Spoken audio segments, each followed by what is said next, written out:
Welcome back. Last time we talked about how motivation is not a strategy to crush your goals, which is a perfect segue into today's topic of procrastination. Before we get started, I wanted to let you know about a Kingdom Women's Virtual Health Summit hosted by Malika Burley, who I introduced you to here on the podcast last month. She has invited me to be one of the 9 speakers that she handpicked to help you to be whole and holy in all areas of your life. Whole, WHOLE, and holy, HOLY, in all areas of your life. It's everything we talk about here, and it's totally free to have access to each day's speeches for 48 hours after airing. I love that because if you're here listening to or watching this podcast, then you're busy. So it gives you a little freedom to learn some things from new people who can help you crush your goals, but on your schedule. The summit will run from May 22nd through May 26th, 2023, and you can sign up at kwvhs.com. Easy to remember because that's the first letter of each word, Kingdom Women's Virtual Health Summit. Okay, let's heal thy spirit for a healthy spirit with the 4 Ps to put a stop to procrastination. Hey, busy lady. Welcome to the Heal Thy Spirit podcast. Do you want to stop procrastinating and stay motivated to get things done? Are you a time-starved night owl, constantly searching for ways to have time freedom? Do you wake up most mornings with audacious goals only to get distracted and overwhelmed when your busy life sidetracks your agenda? Then, instead of focusing on your to-do list, you've wasted countless hours scrolling Facebook ads for goal planners and habit trackers because all your multitasking has robbed the mental clarity you need to stay on target. Well, sis, you're in the right place. I, too, was juggling work, kids, and multiple responsibilities. I felt exhausted and disorganized and wished I could establish efficient daily habits and routines. I wanted more time, a flexible schedule, and a plan I could stick to. Actually finish what I'd started. I used to think everyone else's needs should come first, and I truly believed chasing my own dreams was selfish, until I discovered my secret ingredient: success coaching mixed with a little planning and a lot of prioritization. In this podcast, you'll get useful time-saving tools, habit hacks, and the accountability to ignite your own fire so you can hit those targets and confidently crush your goals. I'm a talker and a no-holds-barred kind of teacher. So go grab one of those pretty little notebooks I know you've been hoarding. Girl, me too. It's crush time. Hello, I am so happy to be back. I apologize. This topic was supposed to be the subject of last week's video, which did not make it to air because it made it to air, but a little bit delayed. So I appreciate your grace with me in that. Today, we're talking about the 4 Ps of procrastination. And of course, there is going to be more words that start with P than what we'll talk about. But I am going to, try to keep it quick because we did spend a lot of time on motivation last time.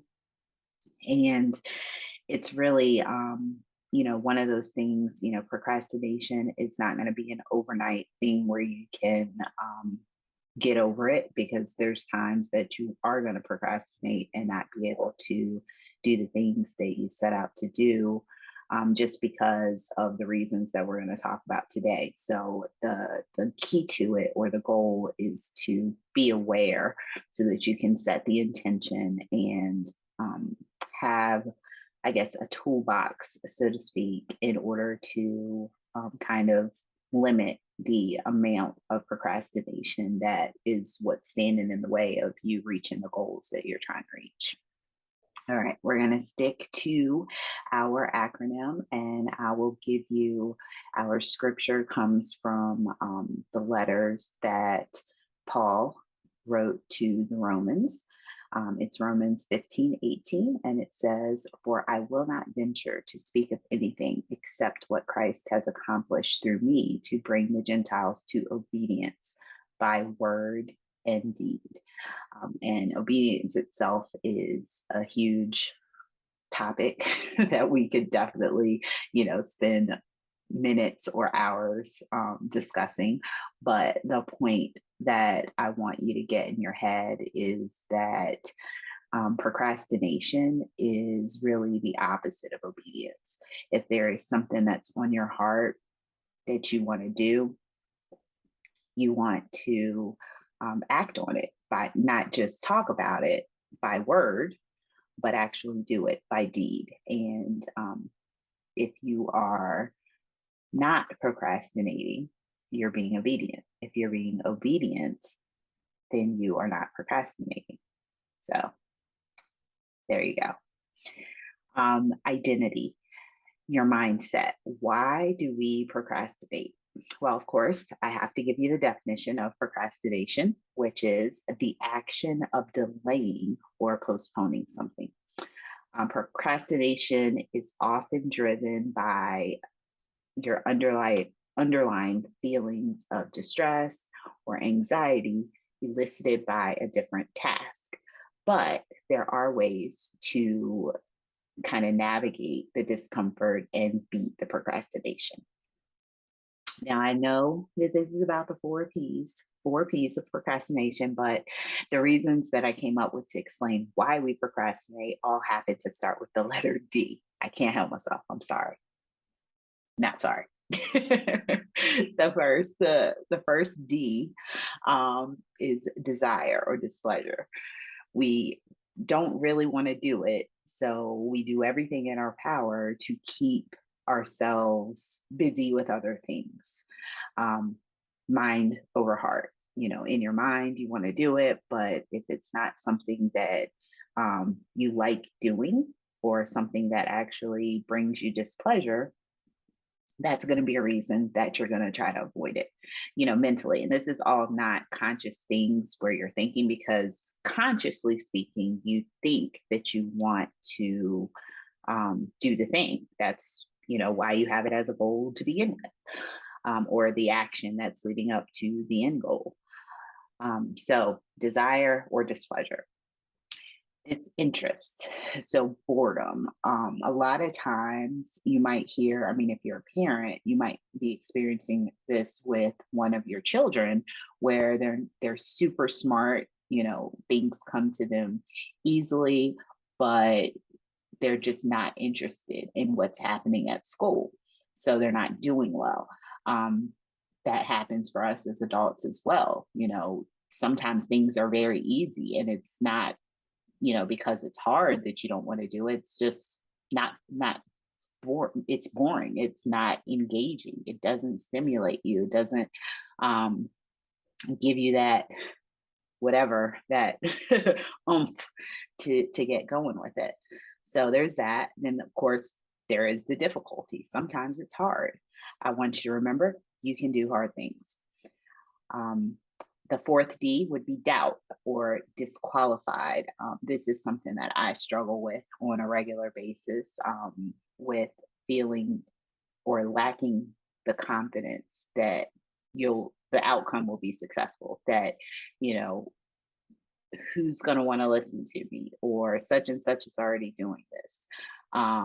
You know, it's doubt in yourself that you are disqualified, that you're not really meant to do the thing that you've set out to do. So there's that. And then demanding of your time. If the thing that you're trying to do is time consuming and you're already super busy, just understanding that you want to prioritize this because it's important, is going to hopefully help you get over that. Now, again, these are things that, you know, contribute to or are the reasons why you might procrastinate. So I just kind of want to give you a baseline of things that you'll be thinking about. In addition to, you know, lack of desire, disinterest, difficulty, doubt, disqualification, demanding of your time, there's also the big one, discrimination by others. And when I say discrimination by others, it could be real discrimination, or it could be all in your head, which is, more often than not what the case is. But and when I say discrimination, what I'm really talking about is the fear of discrimination or judgments by others, that people will think that what you're doing is stupid, or people will think that um, what you're doing is not important, or people will think that you aren't qualified to do the thing. Like, and these are all your fears of what you are trying to accomplish. People, what how you think people will respond to you if you finish it. That leads to, your procrastination from getting the thing done. All right, for implementation, that's where our 4 P's actually start. um, so the first one, of course, is prayer, because the first thing is always prayer, and trying going to him and seeking guidance and discernment. I mentioned this one verse. There are so many verses of scripture that talk about obedience and wisdom, and trying to figure out why you're here. What does he want for you to do? And it's, and what is the right thing for you to do for your particular situation? And remembering that your thing is not necessarily her thing, or her thing is not your thing, for that matter. So, the best way to start is to pray about it and ask him not, or ask him to give you the clarity on what it is and the importance of doing what he's called you to do. And then also asking for his strength to power you through it, so that you don't procrastinate on things and miss out, on an opportunity because, you're in your feelings, so to speak. All right, the second P is going to be profit versus pain. So that's really 2 P's technically, but it's the same topic. And in this one, you're thinking about, what is the consequence if you don't do it? What is the reward if you do it? Will it save you time later? Will it save you money? Will it create joy? Thinking about who benefits from completion. Is it for you, your kids, your spouse, your friend? How would it feel to let them down if you don't complete, the task or finish the goal? And I should have said this in the beginning. I mean, you're here, so you probably already have your notebook out, but this is more of a um, me giving you prompts of things to think about, so that, because every person is different and it's going to be a different situation or scenario for every person. So I don't want, the formula is not specific. It's not a one size fits all kind of situation. So I just wanted to, give you some questions to think about and some tools to work on, so that you can sort it out. And you can, once you do the sorting out, you can certainly go back to some of the other episodes that I've recorded previously that will give you a more tactical tools to be able to address these issues or navigate through the procrastination, because it's never going to go away for anyone ever. All right. So we had number one is prayer. Number two is the profit or the pain. And number three is practical prioritization. Now, again, 2 more P's in the third bullet point. But, we talk about priorities and what is practical here all the time. We are busy working women. So you have to really consider, where does it fit realistically in your life? How much does it matter for you to get the job done, or get the goal accomplished, or get the task done? Um, so that would be the third P. And the fourth one, another big one that I like to talk about all the time is pace yourself. Think, how long realistically, because, if you're time blind like me, what you think, how long you think it's going to take you to do something, and how long it actually takes you to do something are two completely different things if you don't go into it with intention. So, how long realistically will it take you to complete it? Um, Put what you think, and then add 15% as a deadline for yourself. Can you predefine milestones, progress checks to stay on track? So basically, what that means is, if you have this big goal that you want to accomplish, what are the mile markers that can, last week with motivation, we talked about breaking things down and doing a little bit at a time. So, what are the different mile markers that can indicate progress so that you have a period where you can celebrate? If something is going to take, you know, 6 months to complete, like say you're writing a book, um, one of your mile markers could be, you know, X number of words per day or X number of chapters, whatever. I don't know. I haven't written a book yet. So I can't really speak to that specifically, but you get the idea is that, setting little victories that you can have along the way and accomplish those things. That's kind of what my next bullet point in this section of pacing yourself is, progress is better than perfection. Remember that, two more P's that I slipped in there. Um, you can break the project into small, more manageable pieces, which will allow you to accomplish, one step. Once you get that one thing done, then that kind of fuels your motivation to move on to the next thing and to the next thing. And then before you know it, you're just knocking things out of the park and you're not even thinking about it. Habits. And then additionally, you can set limits for the time that's spent preparing, to begin or aim to complete the task as quickly as possible. So when you say, a lot, this is one thing that, is something that I still, really struggle with is um planning. I have so many ideas and so many different things that I want to do and accomplish that I spend all my time planning it out so that it can be perfect. And then actually doing the thing becomes, less important when you should, sometimes, planning is important. I teach that here. But, sometimes you just gotta get out there and get the thing done, get started. So, setting a limit for the amount of time that you're going to spend, if you put it on your calendar, I'm going to spend, you know, an hour a week on this thing, or I'm going to spend 15 minutes a day on this thing, and limit yourself to that. Don't go over it. And then as time goes on, you'll start to say, okay, well, now I only have to do I only have so much time to do this.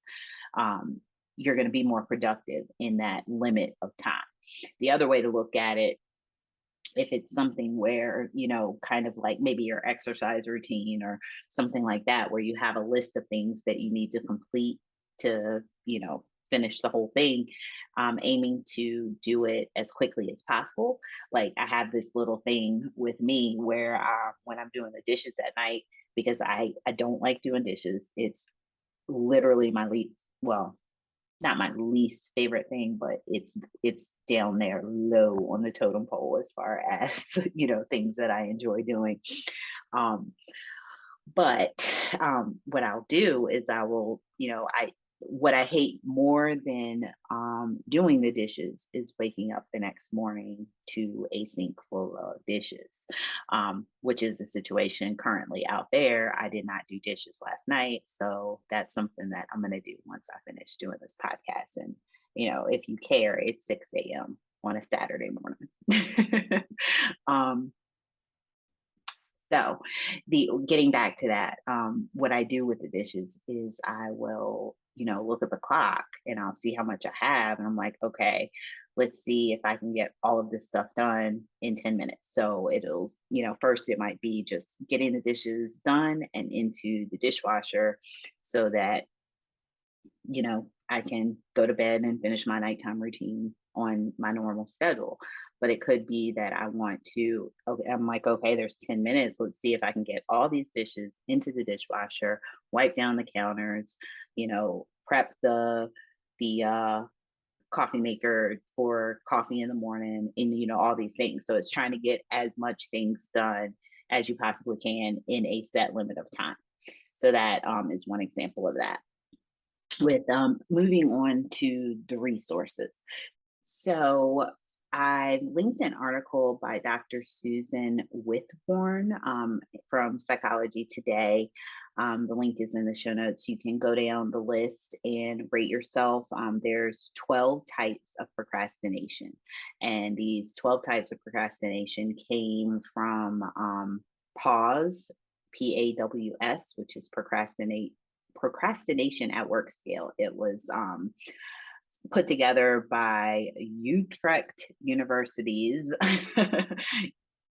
U. Baron Metten and some of his colleagues back in 2016, but it's something that I think psychologists use to help clients who are struggling with procrastination. But essentially what it is the article has 12 items also for practical steps to implement the change if you identify the different types of procrastination.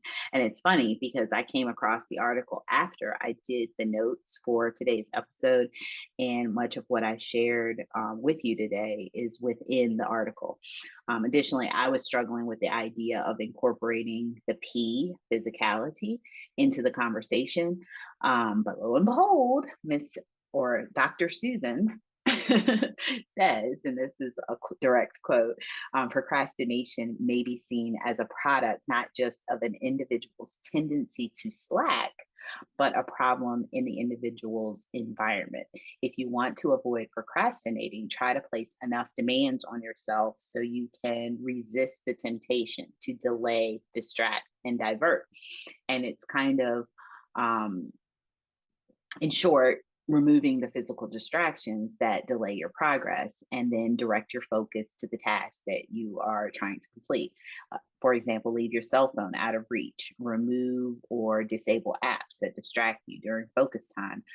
When my son upgraded his phone, I activated a free line that to use for business, and I didn't even put the apps that I waste time on, so I would be less distracted. And it really did help. It allowed me to, when I'm at work, my 9 to 5 job, I have my personal cell phone face down, so I, text messages, anything that comes in, Facebook, notifications, Instagram notifications, all those things, they don't distract me from the job that I'm trying to accomplish. And then I have set times. I mean, I talk about this all the time. If you've ever listened to, if this is your first time here, trust me, you're going to hear more about it.